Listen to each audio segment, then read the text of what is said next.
Hello and welcome back to episode 3 of Chairs and Death Days. Joining us in studio today is Grant Esterhuizen. Grant, thanks so much for being here. I got so excited I dropped my card. It's better than coming in your pants, dropping a card. Yes, it could be. For those of you guys who don't know who Grant is, he has a little bit of a bio on him. I'm glad you guys got to know Grant a whole lot better. So, we put titles. That's right. So we've got a lot of ongoing jokes. There you go. So Grant, first and foremost, we're going to ask you about the thing in life that I guess I know you're the best for. I'm still doing my research. I'm getting my guys their Wikipedia information into my ear as we speak. There you go. Strictly Come Dancing. That's correct. That's the one you were on. How did it go? How was the experience? Was it about the experience for you? Well, initially when I got asked to do Strictly Come Dancing, firstly I did 3 seasons of it. And when I that's initially a lot of the first dancing. time, yes, I did, dude. The first time I did it, it was basically to see how I can make a difference to dancing in South Africa. Right. And then it became a thing of, okay, cool, I actually get to dance with some beautiful women. I love you, baby. Just saying. You know, so my wife doesn't divorce me after this. And it was actually one hell of an experience. The only downside of it was that the amount of time that you don't get to spend with your family. Okay. Because you're putting in so much time into the rehearsals and training to obviously do well. Fortunately, the first 2 seasons that I did, I came second. I haven't won it yet. Obviously now it's gone from Strictly Come Dancing to Dancing with the Stars on Mnet. But yeah, I enjoyed it. It was a hell of an experience. So if you get invited back for another season, would you consider, or do you feel like maybe you're not in shape, you're not this beast of a man you once were, and now it's a little bit more, not that you don't look handsome, please don't get me started, but do you feel like you could count your muscles one by one, is that still the life you live? And are you still able to pull off those stunts?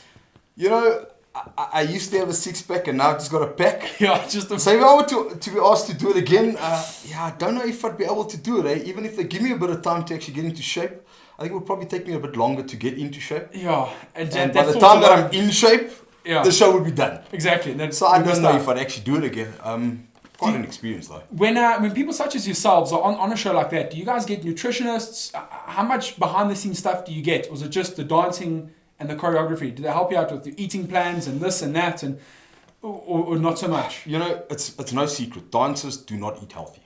Okay. As much as people seem to think, yes, we got 6 packs. I mean, I did, all those things.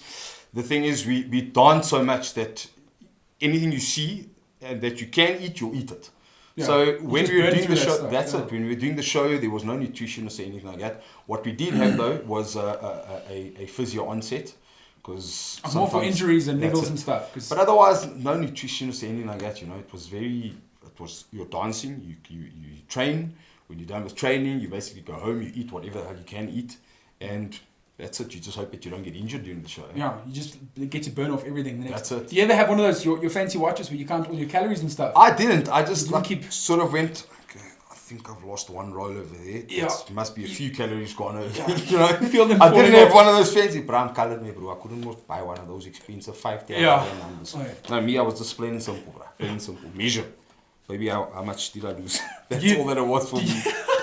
Did you ever use I see you got 2 different accents there, which I quite like, which is quite funny. My brother-in-law, he's a coloured gentleman, right? Yes. And you put on a strong coloured accent. Yes. I think I'm allowed to say that. Yes. Cool. You never know in South Africa. And he talks in his non-coloured accent. Again, I'm treading very carefully here. But then whenever people come over, we're like, Ross, please do the accent. And people he hasn't met before. And he puts on a strong accent. He kind of goes down like this. And he meets family and friends. Very coloured, yes. And it's scary. And they're trying to be very polite. And we're sitting there giggling like this. And he keeps it going for about 20 minutes. I don't know if you do something like that as well. What happened with me was, obviously I'm this kind of like that, comes from Cape Town, moved to Johannesburg, get sorted out for world champs and all that type of stuff. Yeah. So what happened was then I was this... I was a color lady from Cape Town, and but now I get introduced to people that I've now suddenly got and I start having meetings with because I'm looking for sponsorship and all that stuff. Okay. So not to say that me speaking like a real colored and that is not quiet, but when you're having a meeting with someone that's sitting over there in a suit, you're going, I need your money because I only need to go overseas, me bro, I don't know how much he's actually going to go. Maybe I must give this oak some money so he can get English lessons. Yeah. That was so.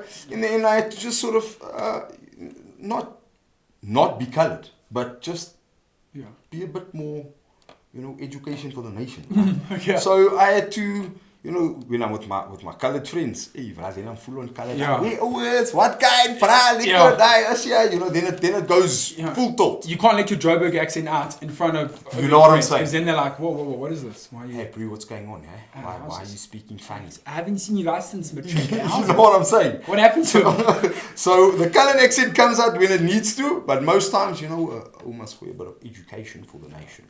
So Very classy. Just for people back home. There we go. There's a prime example. There we go. Thank you. As you are in the professional dancing world, I must ask you, favorite movie about dancing ever?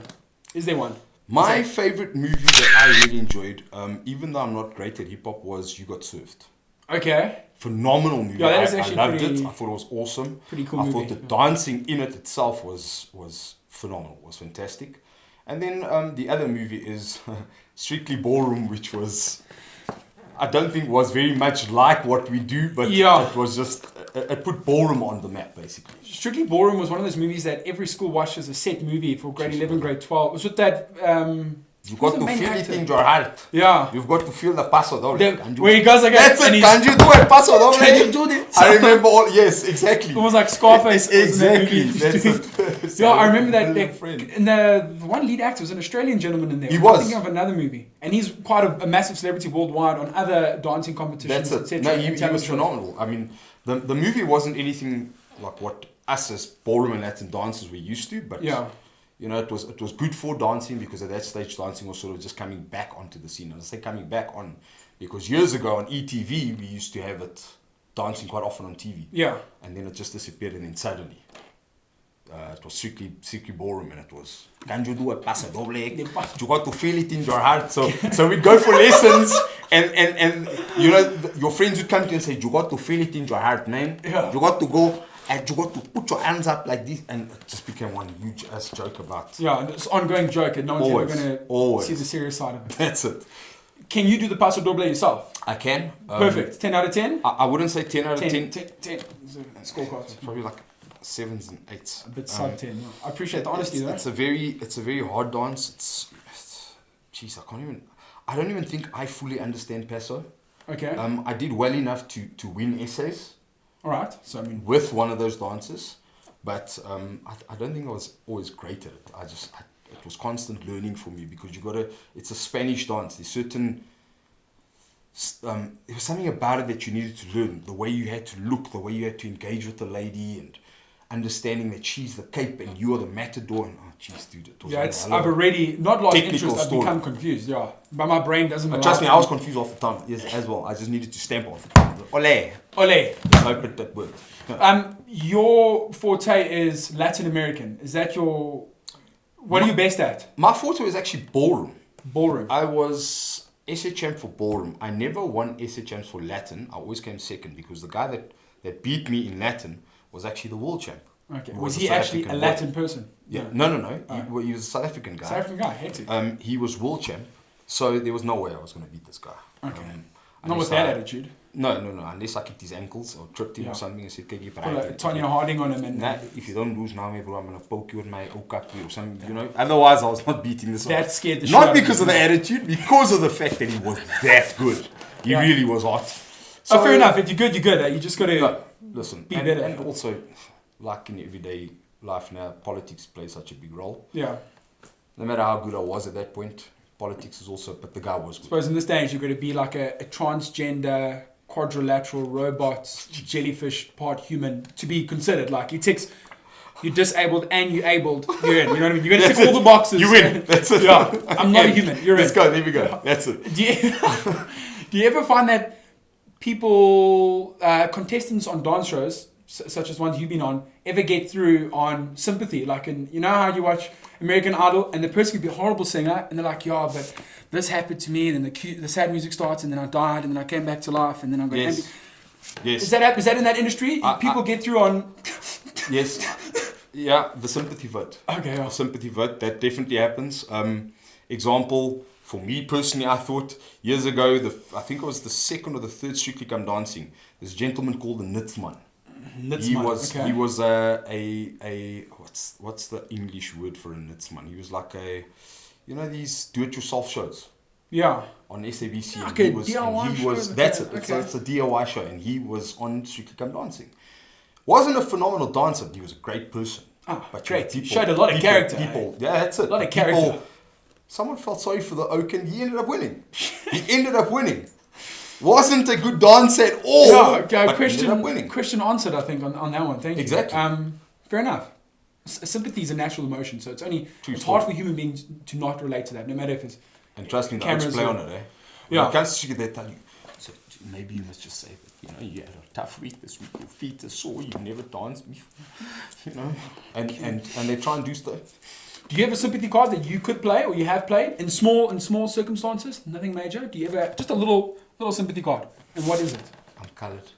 Okay. Please vote for me. I don't know if that's a sympathy card. I think I come from a Cape Flats, me bro. Please, man, I can't dance the way that other people dance. okay, now when you say it like that, You know what I feel like voting for you. No, I don't know what yeah, I'm voting for, but yeah. No, listen, I generally just did my dancing. It was for me when I did Strictly, it was more about the celebrity. I actually didn't give a damn about what I did. Yeah. So it wasn't about me playing sympathy cards. If my partner felt she wanted to do something, it was her story, but I was there for the dancing. Easy as that. Yeah, that was Straight to the point. Thank you. And in conclusion, I had another question I wanted to ask you. I know you've recently been getting into boxing. I don't know how recent that is. How serious are you on the boxing front? Are you looking to start dribbing oaks in public? Or is it just a health thing? No. Is it to get those muscles back that we spoke of? That's it. It's about getting that barrel into shape. So for me, it started as a fitness thing. Then it became a thing where I heard about white collar fights, and I got involved in white collar fights. What is that? Sorry. It's basically anyone that has never fought before. Okay. They can participate. You can step into like a ring. And so I've had 7 fights already. No ways. Yeah, I've had. Do you have to wear gear in the white collar fights? Some fights they say yes. Some fights they say, well, it's your choice. If you want to wear headgear, you can. If you don't want to, you don't have to. But you obviously said no headgear because you're a man. Yeah, bro. I'm a man. Yeah. Scared. And so how did you fare in your couple of fights that you did? My first fight, I fought a professional MMA. Funny enough, he's actually fighting tonight on EFC.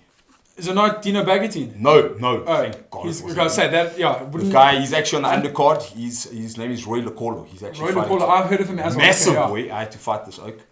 Everyone thought it was a joke because they said, no, there's no way that this is a complete mismatch. They gave me an opportunity to pull out, and obviously me being me and yeah, I'm not going to pull out. I trained for 3 months. There's no way if he's going to knock me out, he's going to knock me the fuck out. Yeah, and that's just how it is. Take it like and a man. Meanwhile, that's the one thing that I was scared of, is getting knocked out. Suffice to say, I got into the ring. I finished my 3 rounds of 2 minutes, and I came out of it learning quite a bit about myself. Yeah. I took a lot of character, but my other fights after that, you calm down after that first fight. I could actually remember my fights, because the first fight I couldn't remember. Yeah, it's just a blur. It was a blur. What was good, what was bad? This is too much. Dude, I couldn't walk after my first fight. I felt like an old man from bobbing and weaving and rolling and ducking and diving and all sorts of shit in the ring. But man down. Did it, and flip, I enjoyed it. I've now gotten to a point now where I'm actually now starting to train boxers as well. So now I'm, hopefully in the next month or 2, I'll be a part of the Amateur Boxing Foundation. Okay. Federation. And I'll then become a proper amateur trainer. Okay. So I've already started training boxers, but now it's... Yeah, you got to get some level of certification. There we go. It's not just like anyone, you come train. No. So, yeah, knuckle dusters. We train dirty, yeah. Okapi, grills, cheese, everything ready. Stab him if it's not no, there's a market for that though. We need to find a market for that. I don't know if that's the bare knuckle fighting. Underground. That's what it works. I don't know where underground. Probably it would be quite hectic. Well, look at it. After this interview, maybe we'll go have a scrap out in the parking lot. We've got a couple of the producers and guys backstage who will definitely jump. Hope you guys are ready. Grant, thank you so much. It's been an absolute pleasure. Brother, as we do, we're starting a new thing where we do that with our cue cards. Oh, yeah. You see, he was paying attention. Here we go. He was paying attention. I just need to check. You need to check. Yeah. Ladies and gentlemen, Grant Esterhuizen for the last time today. You've been an absolute star. If you want to follow him on social media, his details are here. And we've got more information here. Google pictures of him, but from like pre-2014, so you get to see what we're talking about. Yeah. Nothing too recent, because you will be put off. It is disgusting. Yeah, I know. Grant, for the last time, appreciate it. Thank you so much. My brother, thank you for having me. Look forward to seeing you out there in the boxing world. Maybe I'll come to one of your fights. Cheers. And shout at you. Shout at me. Yeah, and then you fucked up. Shout at me. Fuck you, man! Let's go! Thanks, brother. Well, thanks, Grant. Cheers. Thanks, guys. Oh man, that was sweet. Oh, awesome. Thanks for having me, my butt. I hope it's what you needed and wanted. That was perfect, man. I had 3 questions written down, but you see, everything was just But chatting. it's just always... You're so easy to talk to, which helps. Oh, thank you, my brother. Everything we've had here is really easy to talk to. That's why I think we're also trying to suss out the people that we get. Brilliant video, right? That was awesome. That was such a good interview. Thank you very How much. did it sound back there, John? That was cool, man. I was saying,